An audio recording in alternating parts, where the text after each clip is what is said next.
Welcome to the deep dive. We take source material, sometimes really specific stuff, and basically pull out the core insights for you. Try to give you the full picture without you needing to wade through everything. Exactly. And today, our source is pretty unique. It's the lyrics from a Mitchell Tenpenny song, Therapy. Right, therapy. And our mission here is to unpack let's call it the emotional stance the speaker takes after a big relationship betrayal. It's very specific. Oh, absolutely. This isn't vague sadness. It's like a deliberate rejection of taking the high road. He's not just sad, he's actively wishing very targeted things on his ex. Consequences. Targeted is the word. It's laid out so clearly. Okay, so let's set the scene. Where is the speaker emotionally right at the start? Well, he says straight up, can't seem to let it go. There's no pretending. And importantly, he can't find a drop of sympathy. None. That lack of sympathy really caught my attention. It feels like the foundation for everything that comes next, doesn't it? It absolutely is. Because if you start there with zero empathy, then you don't need to, wrestle with feeling bad about wanting revenge. He feels justified. Yeah, the justification seems key. And he knows what people expect, right? That whole be mature, forgive, move on script we always hear. Totally. But he explicitly says, I've run out of that high road. It's like he tried, maybe? Or maybe he just knows he's supposed to try, but he's depleted. Depleted is a good way to put it. He's done holding back what I really think. That's a powerful shift, isn't it? From maybe being hurt to being actively angry and vocal about it. It really is. It flips the script from victimhood to active anger, justified anger in his mind. And he even calls out the expectation, almost makes fun of it, that line, a bigger man would have turned the other cheek. He knows the saying. He knows the rules, but then, boom, nah, but that ain't me. That's the pivot point. Right, that one line. That's where it goes from maybe typical breakup song to something else. A detailed plan, almost. It's exactly. A blueprint for revenge. Yeah. It gives us, the listeners, permission to kind of go along with these darker thoughts because he's already said, I'm not playing the good guy here. Okay, so he's given himself permission. Let's dig into the why. What was the betrayal? The source material is super clear on this. Oh, yeah. No gray area. It's the cheating and the lies. Plain and simple. Not just drifting apart or falling out of love, actual actions. Active violation, yeah. That's important because it means the pain wasn't just like circumstantial. It was caused by the ex's actions, their choices. So the punishment feels like balancing the scales, maybe. He doesn't see it as just something that happened back then. He hopes those actions, the cheating and lies, are still affecting the ex now. Right. He hopes it's eating you alive. That phrase sets up this idea of internal torment, which leads directly into the main wish. The therapy wish, which is just, wow. Talk about a modern twist on revenge. It really is. Forget, burning down the village or whatever. This is psychological. Using a modern institution, therapy, as the weapon. Hope you end up in therapy over me. It flips the whole idea of therapy on its head, doesn't it? Totally. Therapy's meant for healing, for getting better. But here, he wants it to be this, mandatory, painful, expensive punishment. He doesn't want the ex to heal through therapy. He wants them to suffer in therapy. Suffer the process, yeah. Let's break that down. First, there's the practical side. He mentions, your session every other week isn't cheap. So it's a financial hit. Every couple of weeks, a bill arrives, reminding them. That's quite specific. It's continuous practical revenge. Money, out of pocket, tied directly to the emotional mess he hopes they're in.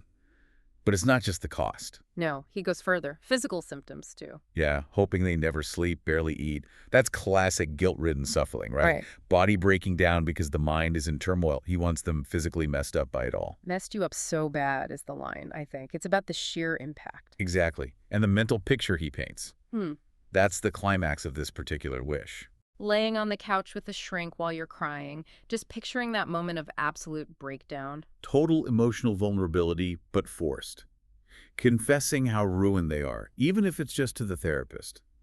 It's the ultimate image of defeat he's conjuring. So is it just about wanting them to suffer? Or is there something else driving this? Does he want them to understand something? That's a great question. I think the lyrics suggest it's also about understanding. He hopes they'll finally see the other side of leaving me.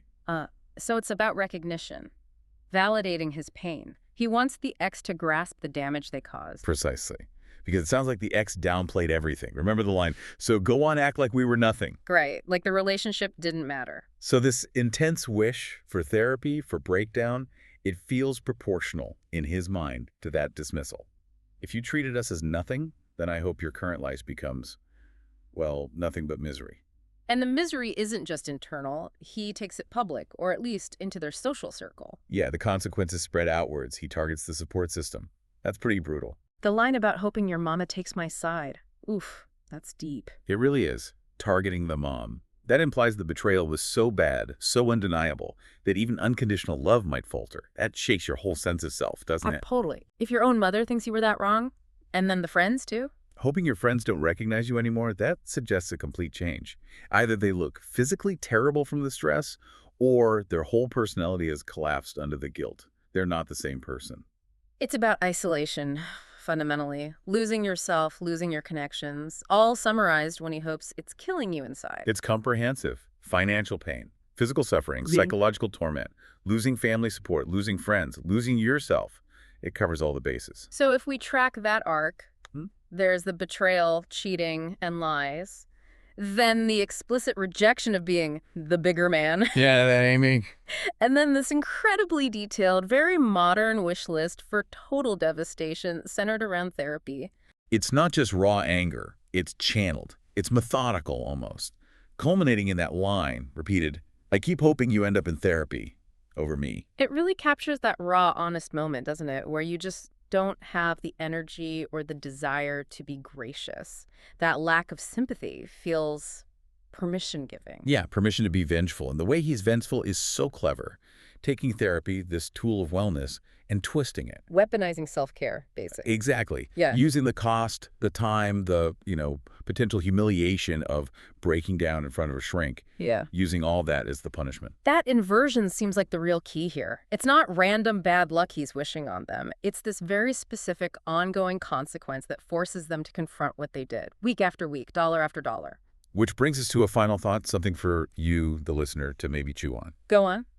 Well, the speaker hopes the original actions, the cheating and lies, are eating you alive. So the ex is already suffering the natural consequences of their choices. Okay, yeah. So, is the wish for expensive, frequent therapy just more punishment? Or does the speaker maybe see it as, like, delayed justice? Or even restitution? Restitution? How so? Like, is the money spent on therapy a way of paying back the emotional cost? The emotional resources the speaker lost because of the betrayal? Making them pay, literally, for the damage they caused. Huh. That's interesting. Is the therapy bill a form of emotional damages payment? What value do we put on that kind of hurt, and can you demand repayment like this? Something to think about? Definitely something to mull over. Okay, that's our deep dive for today. Until next time.